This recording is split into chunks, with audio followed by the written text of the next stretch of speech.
She woke to silk sheets and silence where love should have whispered. The massive mahogany doors of Zena's family compound clicked shut behind the last guest, leaving a soft echo in the moonlit courtyard. Lanterns carved in the shape of cola nuts cast a warm glow across the spotless marble tiles. Every flower petal had been hand-placed on the red carpet that led up to her bridal chamber. Inside, satin drapes framed a four-poster bed overflowing with fresh orange blossoms. Zena hovered in the threshold, breath caught between joy and disbelief. In her flowing ivory lace gown, embroidered with symbols of fertility and protection, she felt like a goddess of ancient lore, reborn under Lagos's starry sky. At 25, she had waited a lifetime for this night, the moment when she would become Kweku's wife, bound in ritual, promises, and shared dreams. But the bed was empty. The pillows lay undisturbed. Candle flames flickered on polished bronze sconces, but there was no warmth in the air. A single envelope, sealed with Kweku's family crest, rested on her pillow. Her heart thundered as she crossed the room. Fingers trembling, she broke the wax seal.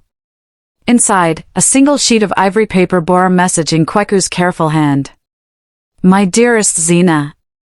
By dawn, I will have found my own path. I cannot ask you to follow me into shadows I've created. Forgive me, and live. Her vision blurred. She sank to the edge of the bed, the gown pooling around her like tears. Every cherished memory of his gentle smile, the promise in his eyes, his whispered vow of forever, it all felt like a lie. The candlelight danced against her wedding ring, a cruel reminder of a union never consummated. A muffled knock on the door shattered the hush. Zena? Are you all right? Came Mama Dara's voice, soft, concerned. Zena rose on shaking legs, clutching the letter. He's gone, she whispered, voice cracking. Mama Dara slipped in, her silver-streaked hair in a single braid, eyes dark with worry. Without a word, she enveloped Zena in a tight embrace, an anchor in the storm. Come, Mama Dara murmured. There is work to be done.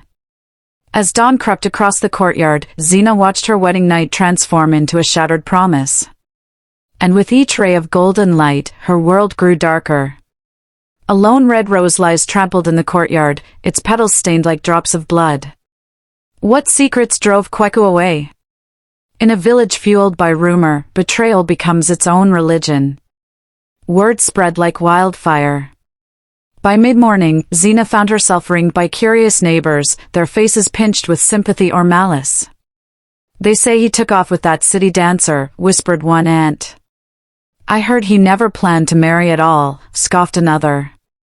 Zena clenched her fists, struggling to drown out the gossip. She pulled her lace veil over her head and headed for the old village well, hoping the familiar rhythm of bucket and pulley would quiet her racing thoughts. But even the well's cool water offered no solace. Every time she dipped the bucket, she felt the weight of Kweku's betrayal pressing on her chest. Had their vows been nothing more than poetry? Was her love a commodity he sold for something shinier? A sudden rumble of thunder rolled through the sky. Clouds gathered, and a heavy rain began to fall, sharp, cold drops that pelted the earth like judgment. Zena stood, unmoved, letting the rain soak her gown. A distant horn sounded. The elder messenger from Kweku's family arrived, riding a battered motorcycle. He handed Zena a sealed wooden box before speeding away through the deluge. Inside, she found a locket engraved with their intertwined initials and a single Polaroid, Kweku in a city office, arm around a woman in red. Zena's breath caught. The locket's delicate chain slipped through her fingers and clattered to the clay beneath her feet. She stared at the photograph, at the triumphant grin on the stranger's face, and knew that whatever lay ahead would demand everything she had. In the photograph's reflection, behind Kweku and the dancer, stands a shadowed figure, someone Zena recognized from childhood. What role do they play in this betrayal? Home isn't always a place, sometimes it's the people who refuse to let you fall.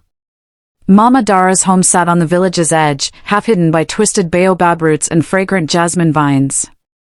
Inside, the hearth glowed, casting dancing shadows on mud brick walls adorned with clay masks and protective charms.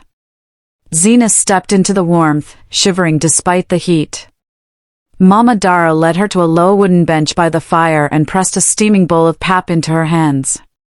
The sweet porridge soothed her trembling limbs. "You are safe here," Mama Dara said, voice firm. "No rumor reaches beyond these walls." Zina let the tears come at last. "I don't know what to do," she confessed. He left me like I was nothing." Mama Dara studied her niece's tear-streaked face. "You are everything," she said. "But fate sometimes demands that we navigate the deepest shadows before we can stand in the light." She reached into a carved wooden chest and pulled out an old leather-bound diary. "This belonged to your mother," she explained. "Read it, and you may find the courage to write your own ending." Zina opened the diary to a page filled with her mother's elegant script. "No heart broken by betrayal can mend in isolation. Seek the river, for it carries secrets we dare not speak aloud." Her breath hitched. The river Mama Dara spoke of was said to hold the memories of every soul baptized in its waters. If her mother believed it could heal, perhaps Zina could too. "Tomorrow," Mama Dara whispered, "we begin." A sudden crack of lightning illuminates the diary's final page, blank, waiting. What secrets will Zina uncover when she follows her mother's path? Sometimes the universe delivers salvation in the smallest package.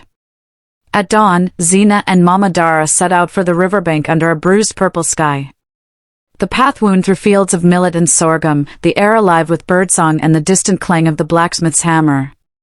They found the river swollen from last night's rain, rushing over moss-covered stones. Tentatively, Zina stepped onto the slippery bank, scanning for signs of her mother's whispered healing. Instead, she heard a faint keening, a baby's cry, carried over the roar of water. Her heart thundered. Behind a curtain of ferns, she discovered a small bundle swaddled in tattered cloth, arms flailing and lashes wet. Mama Dara knelt beside her. "A gift," she murmured, gently lifting the infant. "Or a test." Zina held the child, his dark curls matted, lips stained with river water. He opened one big, curious eye. For a heartbeat, mother and child regarded each other in silence, as though recognizing a bond wordless souls had known forever. "What do we do?" Zina whispered, voice trembling. "We give him a name and a chance," Mama Dara replied. They carried him back to the compound, where Zina wrapped him in her own wedding shawl.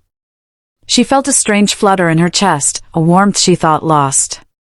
For the first time since the night of her betrayal, hope bloomed. On the child's tiny wrist, beneath the cloth, peeks a tattoo marking identical to Zina's own, a sign of something ancient. Who is this child, and why was he left for her? Love speaks louder than blood. Days turned into weeks as Zina settled into a new rhythm. She named the boy Tommy, meaning to be complete. Each dawn, she sang lullabies passed down from her mother. Each dusk, Mama Dara taught her the herbs and chants of their ancestors that might protect them both. Scene, early morning, Zina's chamber. Zina cradled Tommy against the latticed window, the rising sun painting him gold. He giggled as she traced petals on his tiny palm. "Zina, softly you are my son, little one." Tommy, cooing MMA. She looked up at a portrait of her mother hanging above the hearth. "I wish you were here to see him," she whispered. Scene, midday, village center. Word spread again, Zina was raising a stranger's child. Whispers trailed her like shadows. But when elders approached, Tommy reached out and wrapped chubby fingers around Zina's finger, his trust shattering suspicion. "Elder, he calls you MMA already." Perhaps the spirits guided him. Zina offered a measured smile. "He needed a home, and I needed a reason to rise." Scene, evening, compound courtyard. Under a canopy of twinkling stars, Zina and Mama Dara prepared a small ceremony, millet dough shaped into conch shells, lit by oil lamps scented with frankincense. Zina held Tommy to her chest as she whispered the words of naming and protection. A gentle breeze rustled the jasmine vines. Tommy's lashes fluttered, and when he opened his eyes, Zina felt something shift deep within her, a fierce determination to protect this new life and discover the truth of his origins. As Zina sings the final blessing, Tommy's tiny hand drops the pendant around his neck, a silver talisman etched with the same crest as Kweku's family. The wind carries a distant voice, return, or lose everything. Sometimes the past writes its own confession. Scene, a dusty attic, late afternoon. The ladder groaned beneath Zina's weight as she climbed into the attic of Mama Dara's compound. Shafts of golden light pierced cracks in the worn rafters, illuminating motes of dust dancing like spirits. Crates of old pottery, drums with frayed skins, and bundles of dried herbs crowded the space. But at the far end sat a small wooden chest, its surface etched with the same crest Zina had seen on Kweku's locket. Her heart pounded. Mama Dara had told her the chest held relics of her mother's youth, but Zina felt an unspoken promise: here lay answers to her questions. She lifted the lid. Inside, bound with faded ribbon, lay a stack of yellowed letters addressed to my dear Z. The handwriting was unmistakably Kweku's, sharp, confident strokes betraying an educated hand. Zina's breath caught as she untied the ribbon. Letter 1, dated 5 years ago. Zina, by the time you read this, I will have vanished from our wedding night. I'm sorry beyond words, but I had no choice. My father's debts, and his enemies, ran deeper than I ever told you. If you open this letter, know that I never stopped loving you. Forgive me. Trembling, Zina glanced at the envelope's corner. Lagos, June 12, 2020, 2 days before her wedding. Scene, below in the courtyard. She folded the letter, voice shaking as she whispered, he still loved me, but why run? Scene, attic, continuing. She unfolded letter 2. I found her, Tommy's mother. She was dying. I promised to protect her secret if she protected mine. You deserve more than shadows, but I dared not face you with this burden. Zina's hand flew to her mouth.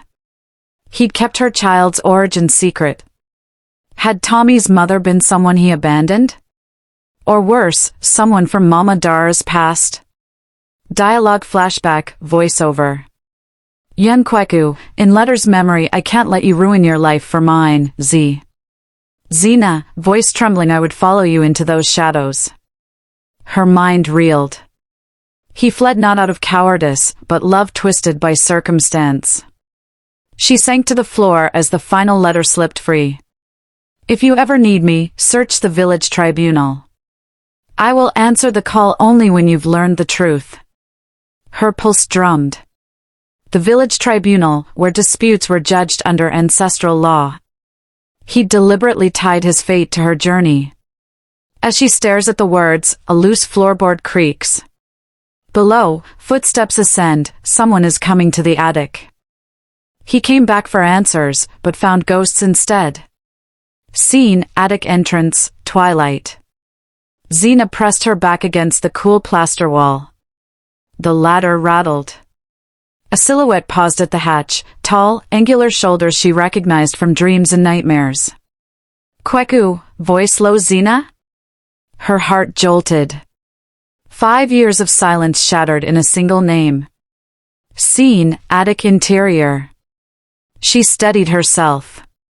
Why are you here, Kweku? Her voice echoed, brimming with accusation. He climbed into the attic, rain-dark hair plastered to his forehead, eyes hollow. In one hand he clutched a weathered satchel, in the other, the missing half of the locket she'd worn around Tommy's neck. Kweku, I found this, and I had to see if you were alive. Zina stared. Alive? You abandoned me on our wedding night, do you think I was already dead? He sank beside her, voice ragged. I left to save you from my debts. I came back to face them, and you, if you'd let me. Flashback montage, dialogue overlaid. Yun Zina, promise me you'll come back. Yun Kweku, I swear on our love. Return to present. Zina's eyes burned. You lied. You left me to become someone's mistress? You never gave me a choice. He shook his head. Those letters. I wanted you to read them before I spoke. I can't undo my sins, but I will tell you everything. He produced a thin file from his satchel, bank statements, medical records, a fading photograph of a young woman cradling a newborn, Tommy's mother. Zina, softly, who is this? Kweku, her name was Abina. She was dying when I found her.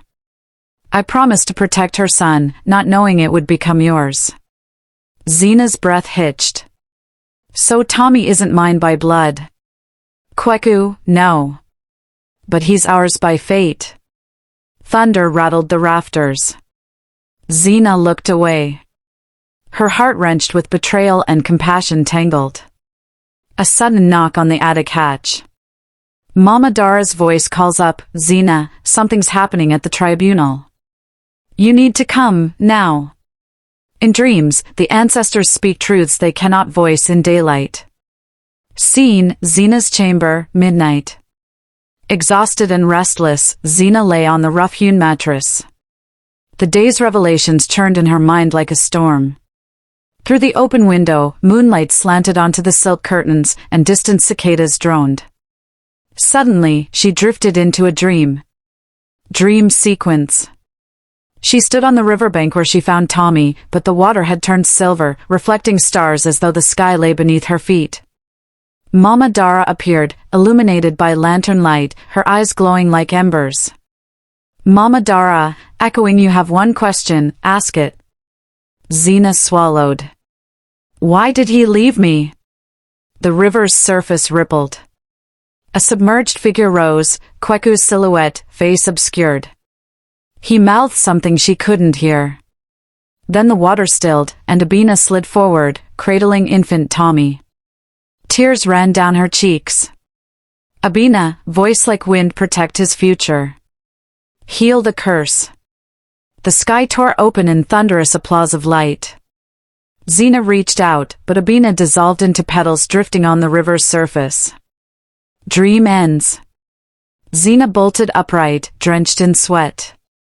On her bedside table lay a small carved flute, one she had never owned. She picked it up, trembling, and found it engraved with Kweku's family crest and a single name, Elder Ose. Zina, whispering the elder. She remembered the village's spiritual guide, the one Mama Dara and Kweku had mentioned only in hushed tones. The flute must be a calling, an invitation to a ritual that could unbind the curse hinted at in her mother's diary and Abina's final plea. Outside, a distant drumbeat calls through the night, a summons from Elder Ose himself. Science can expose what the heart tries to hide. Scene, Makeshift Clinic, early morning. The next day, Zina and Mama Dara arrived at the village's small clinic. Elder Ose's decree insisted on a blood test to confirm Tommy's parentage and break illusions clouding her path. A nurse prepared 2 vials, one labeled Zina and the other Tommy. Zina's fingers gripped the edge of the metal table as the needle pricked her fingertip. The sting of the pinch echoed her fractured trust. Nurse, gentle, it'll be quick. Tommy fussed in Zina's arms, then reached up and stroked her cheek. Zina swallowed a sob. Zina, soft thank you, my son. Scene, laboratory tent, hours later. A hush fell over the small gathering of villagers as the nurse returned with results printed on a slip of paper. Elder Ose, robed in white and ochre, broke the seal. He read slowly, lips moving. Zina's heart pounded. Elder Ose, solemn Tommy is neither biologically your child nor Kweku's. His lineage traces to the ancient line of the river guardians. Gasps rippled through the crowd. Mama Dara's hand went to her mouth. Zina stared at Tommy in her arms, her son by love, but not by blood. Zina, voice trembling, what does this mean? Elder Ose, he is the bearer of a prophecy, a child born of 2 bloodlines forbidden to unite. His true parents surrendered him to protect him from a curse that could destroy both families. Zina's head spun. Abina had been more than a dying woman, she was the last river guardian. Kweku's family crest stained with shame over past betrayals. The locket, the letters, the flute, all pointed to an ancient feud. Zina, whispers, so my curse, his destiny, and Kweku's secrets, are all entwined. Above the clinic, dark storm clouds gather unnaturally fast, and a bolt of lightning splits the sky, illuminating Kweku's anguished face on the veranda, hand clutching the remaining locket half. Under ancestral law, every secret finds its reckoning.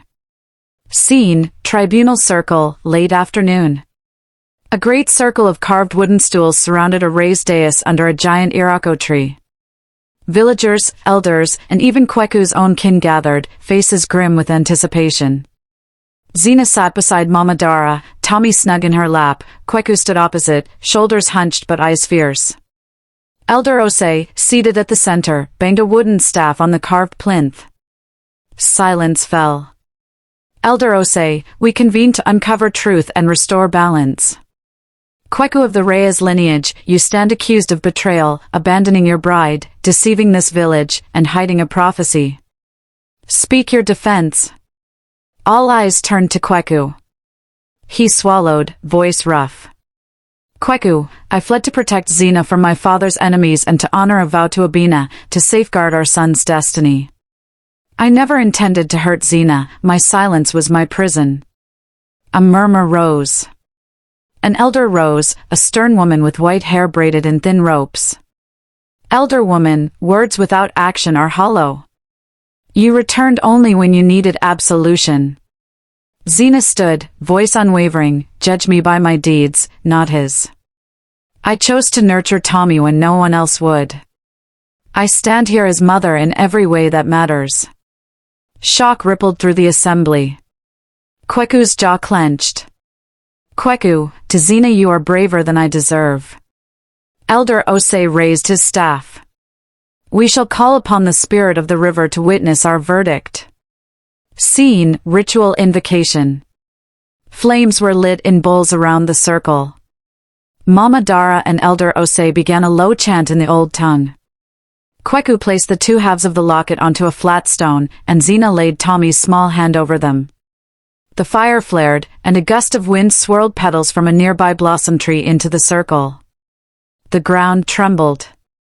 A deep voice, neither man nor spirit, boomed. Break the curse, bind the blood, and let truth set all free.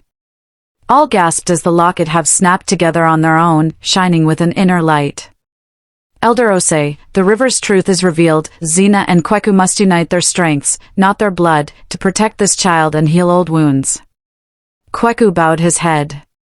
Xena offered him her hand. As their fingers touch, Tommy laughs, and the locket projects a ghostly image of Abina smiling benevolently above them. The vision whispers, your greatest trial awaits at the moon's zenith. Some secrets rest beneath the earth, waiting for the brave to unearth them. Scene, the moonlit cemetery. A cold wind swept through the ancient cemetery as Xena and Kweku approached Kweku's mother's tombstone. The night sky was a tapestry of stars, quicksilver clouds scuttled across the moon. Lanterns flickered along the mossy path, illuminating a solitary grave framed by twisted iron bars. Xena, voice low, Mama Ya's grave has been untouched for decades. Why did Elder Osei summon us here? Kweku's eyes were shadowed with guilt. He said the final piece of my family's curse lies buried with her. We must open it. Scene, opening the crypt. They pried open the tomb's heavy iron door. Inside lay a simple coffin, its wood silvered by time. Mama Dara arrived, torch in hand, chanting an invocation that set the air humming. She knelt, brushing dust from the coffin's lid to reveal a faintly carved heart entwined with a serpent. Mama Dara, this symbol marks the curse of two hearts. But there, see the bronze clasp on the side. Kweku released a flat metal latch, the coffin creaked open.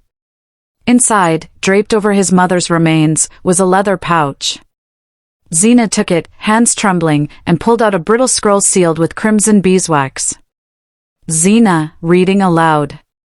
To break what my foolish love wrought, one must speak true beneath blood-red moonlight, offering the heart's deepest pain to the river's tears. Kweku sagged. My mother wrote this before she died, she never dared perform it. Scene, graveyard confrontation. Xena locked eyes with Kweku. So every heartbeat we shared after the wedding night was chained by her curse, our love doomed to fail. Kweku knelt by the coffin. I gave you letters, locket halves, everything I thought might explain, but never this. I was afraid. Silence stretched.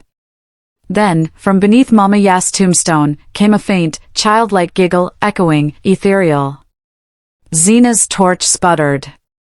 Mama Dara, whisper, she beckons us. The ground trembles as a spectral hand of pale moonlight reaches out from the coffin, pointing toward the riverbank, beckoning them to complete the ritual. Some legacies demand blood to erase blood. Scene, under the ancient Baobab.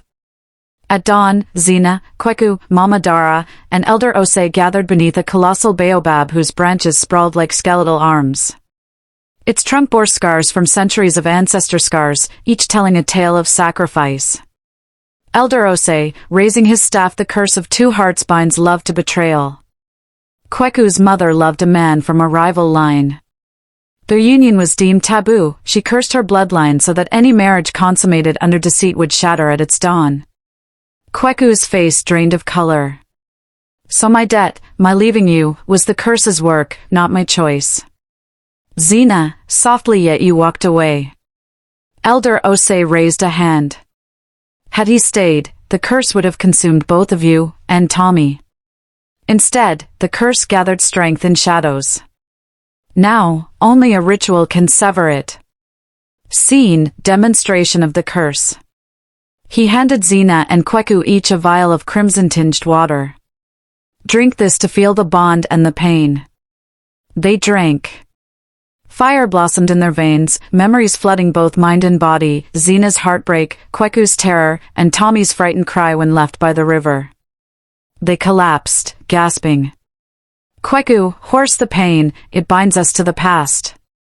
Mama Dara, yes. But once you offer that pain back to the river, it will flow away. Scene, storm approaches. As Elder Ose began the incantation, thunder rolled. A bolt of lightning split the sky, engulfing the baobab in a halo of white light. The tree groaned, and a spray of luminous sap dripped onto the sacred cloth. Mama Dara winced, clutching her arm where the sap had burned her skin. The ancestors do not grant this lightly. We must be certain you're ready. As the rain begins to pour, Kweku collapses, clutching his chest, his eyes wide with a sudden, anguished plea for forgiveness he cannot voice. Between love and saving a life, the heart must decide.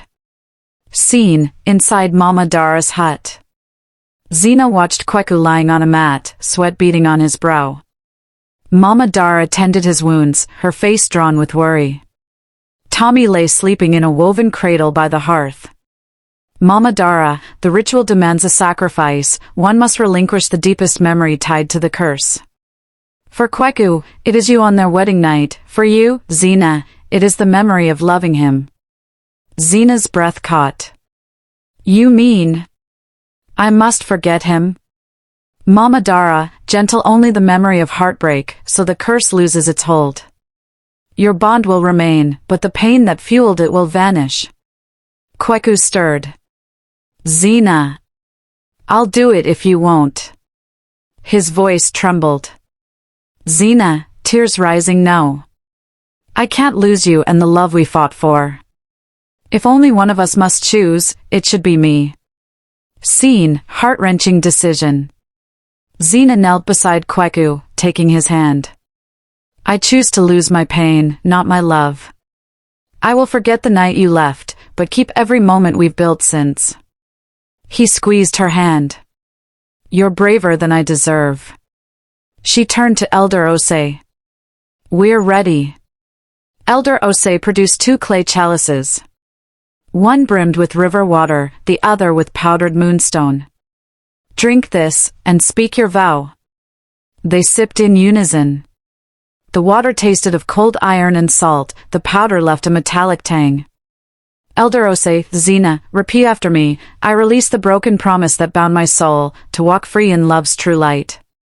She swallowed and spoke, voice echoing, I release the broken promise that bound my soul, to walk free in love's true light. Kweku, next to forgive the pain that shaped my path, to stand with Zena in truth and hope. They embraced, rain sluicing over them like tears of the sky. In their embrace, Zina feels a sudden jolt, a presence behind her whispering the name Abina, and for a heartbeat, she recalls the face of a woman she cannot place. When the moon bleeds silver, the spirit world draws near. Scene, riverside clearing, full moon night. Silver floods of moonlight turned the river's surface to molten metal. Lanterns hung from low branches, and a circle of white stones glowed faintly in the clearing. Zina and Kweku stepped to the center, holding hands.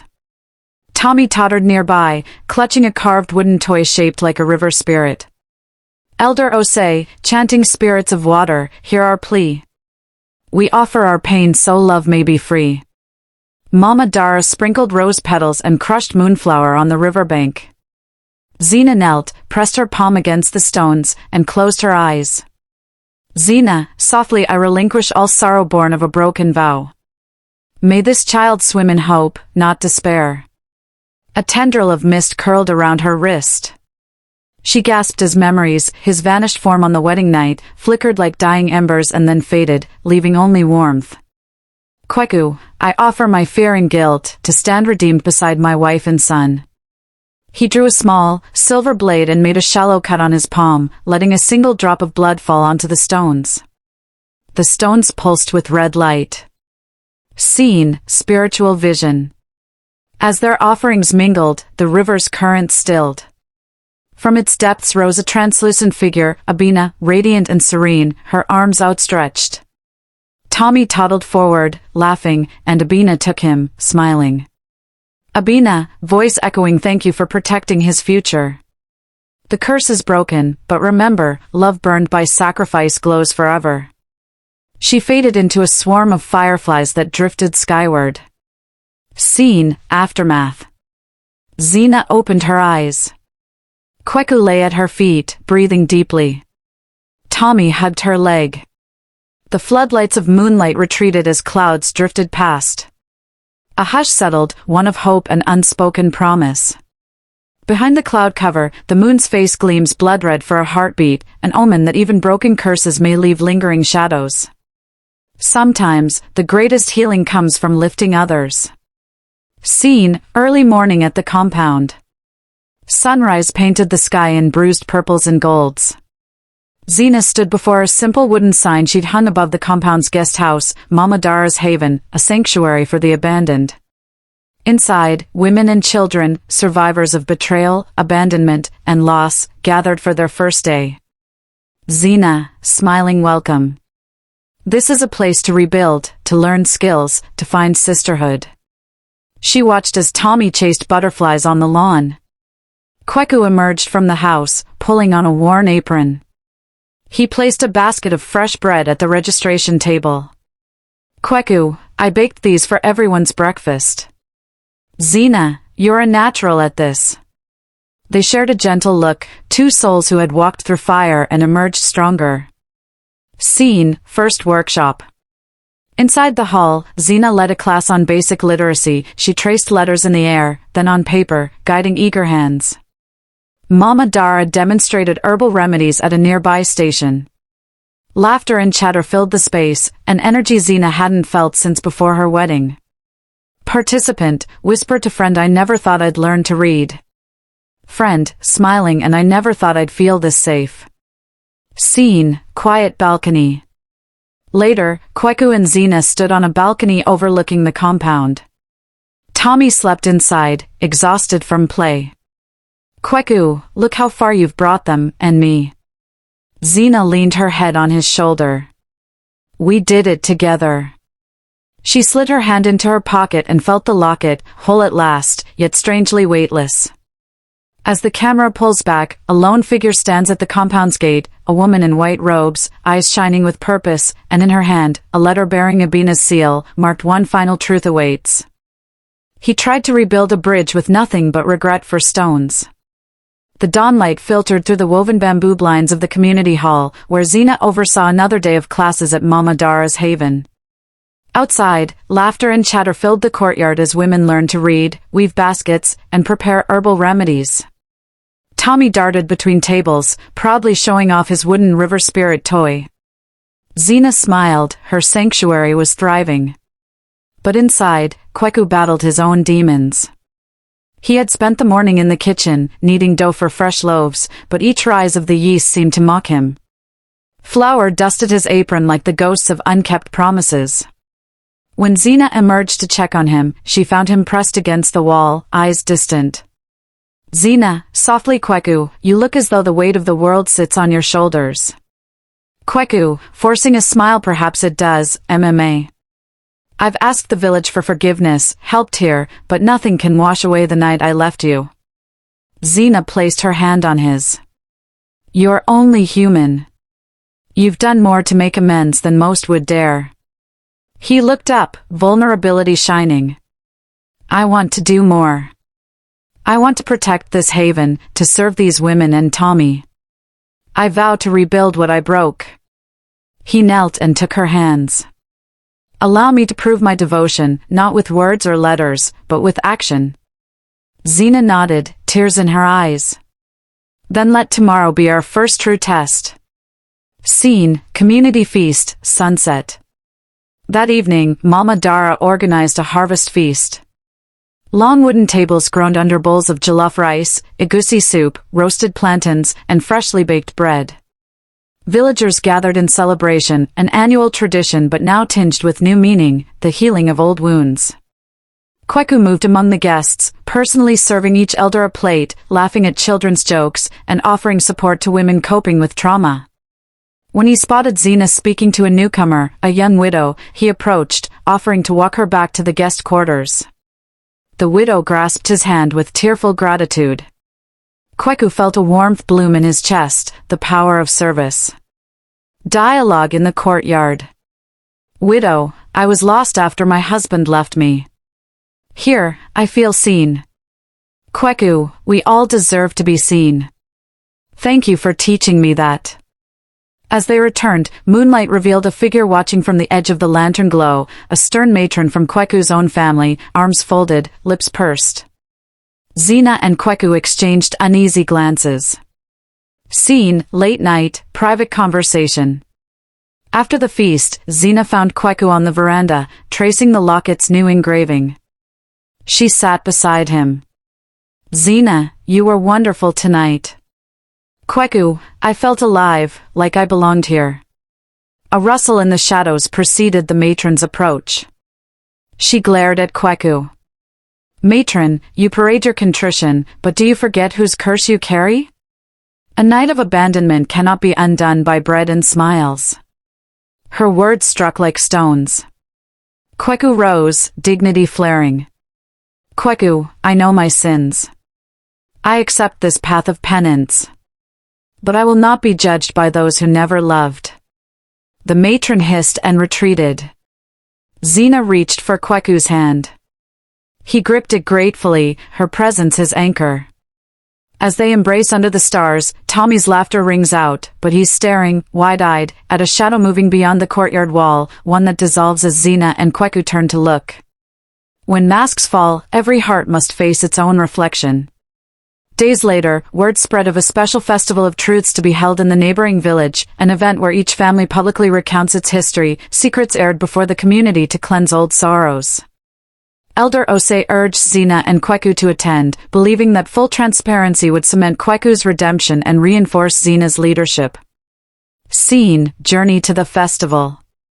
Zina and Kweku walked hand in hand along a dust-scoured path, Tommy skipping ahead. Fields of tall millet swayed in the breeze, birds darted through the golden haze. They reached the festival grounds, a clearing ringed by palm trees hung with brightly dyed cloth and lanterns. Opening ceremony. The village chief, draped in ceremonial robes, raised his staff. Dancers in colorful masks whirled to the beat of drums. Smoke from incense coils curled skyward. The air thrummed with anticipation as families took their place on raised platforms. When it was Kweku's turn, he stepped forward alone, Zina watching anxiously from the edge. He cleared his throat. "Kweku, my name is Kweku Reyes. 5 years ago, I abandoned my bride on our wedding night, causing her pain and dishonor. I did so to protect her from my father's enemies and from a curse bound to my blood. In my fear, I betrayed the woman I loved most. Murmurs rippled through the crowd. Zena's heart pounded. Was he about to falter? Kweku, voice stronger, but I have come to understand that true protection lies in honesty and love, not in secrets. I have returned, offered service, and sought to heal my wrongdoing in every way I could.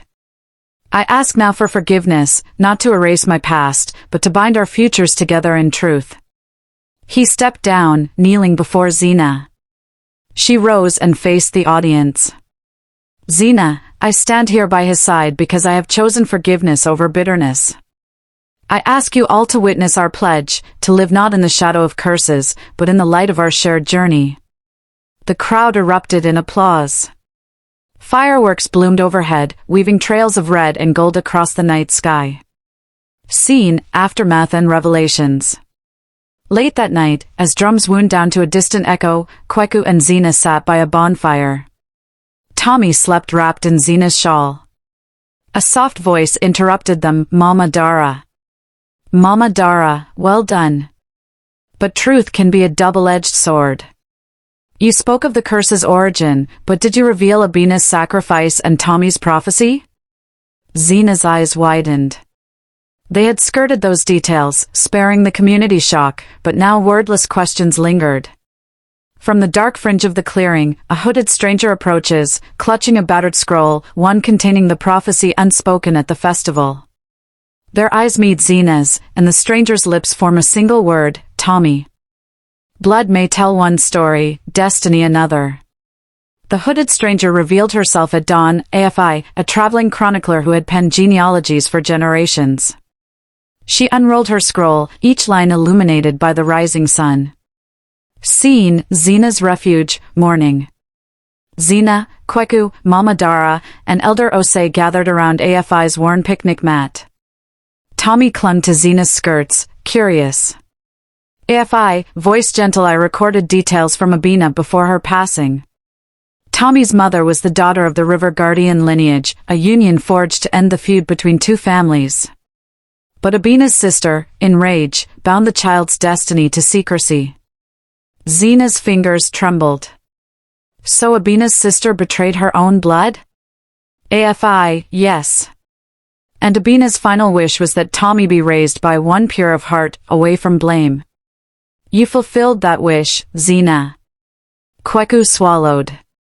But who is the other bloodline? Whose child is he truly? AFI pointed to a name on the scroll, Kwasi, chieftain's son of the Southern clan. Zena's heart skipped ahead.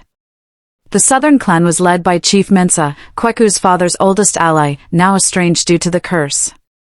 Scene, confronting Chief Mensa. They set out that afternoon for Mensa's compound, a short journey along river bends. Chief Mensa, clad in woven Kent robes, received them on a veranda overlooking his mango orchards. Chief Mensa, I heard whispers in the wind. You brought a child of my line? Kweku stepped forward. Tommy is that child. Abina revealed you as his grandfather, making him part of both our families.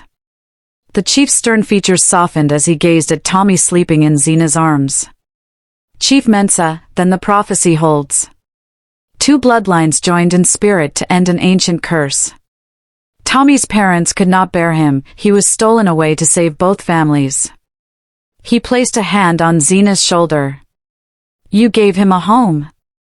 Now, as his grandfather, I pledge my support to this union of families.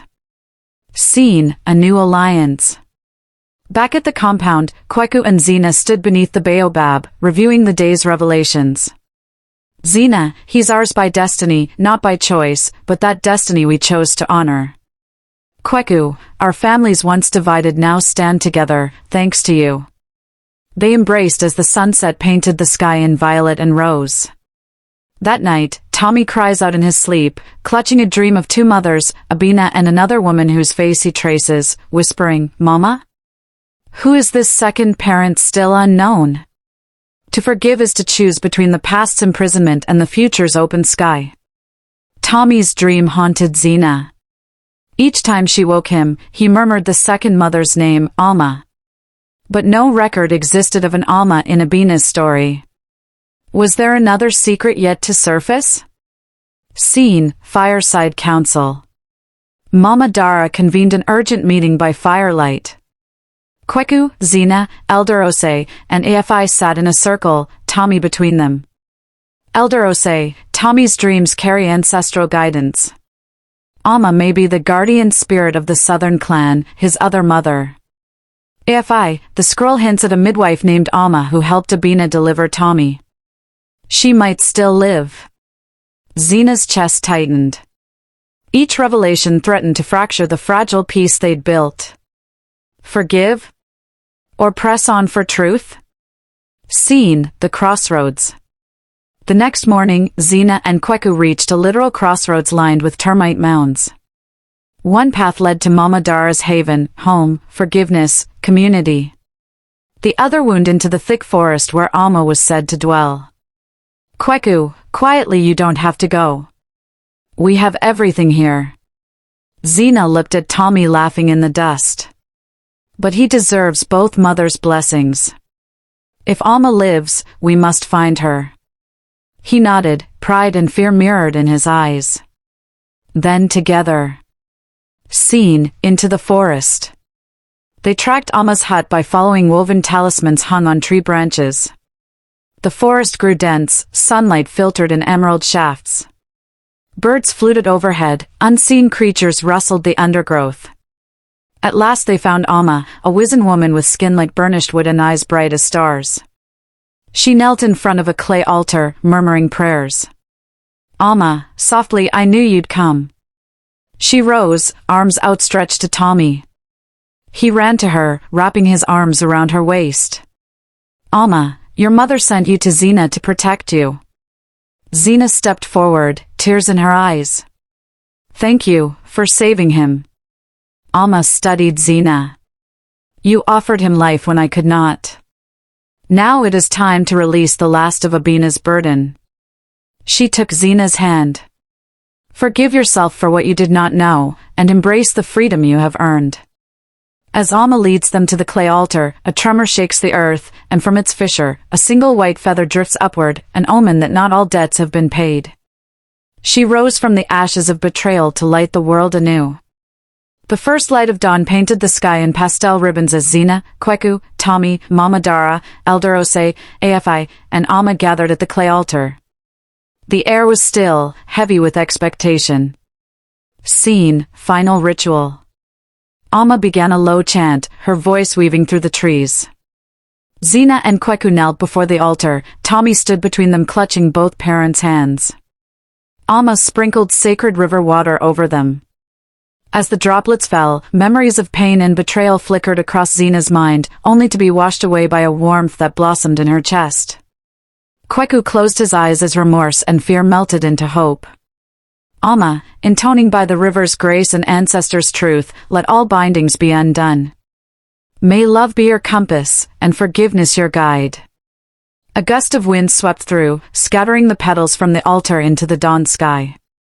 Tommy laughed, chasing the petals as they danced upward. Scene, epilogue at Madaras Haven. Weeks later, the compound buzzed with new life, children learning to read, women crafting beadwork for sale, elders sharing stories by the hearth. The sign above the gate had been updated. Zina and Kweku's sanctuary, where love heals and truth unites. Zina stood at the entrance, Tommy perched on her hip, as Kweku approached with 2 steaming mugs of tea. Kweku, to new beginnings. Zina, smiling to the dawn we chose. They clinked mugs. Behind them, Mama Dara and Alma walked together, sharing whispered laughter. Elder Ose and AFI conferred over a new scroll, plans to record the Haven story for future generations. Final scene, overlooking the compound. Zina climbed the gentle slope behind the guest house. Below, the courtyard glowed with midday sunlight. She closed her eyes, inhaling the scent of jasmine and fresh earth. In that moment, she felt unburdened, her past reconciled, her future uncharted but bright. Tommy ran to her, holding 2 small clay figures, one of a mother, one of a father. Tommy, for you. Zina hugged him tight, then lifted him high into the air. She laughed, a clear, joyous sound that echoed across the fields. Kweku joined them, arms outstretched, and together they formed a perfect circle of light. The end.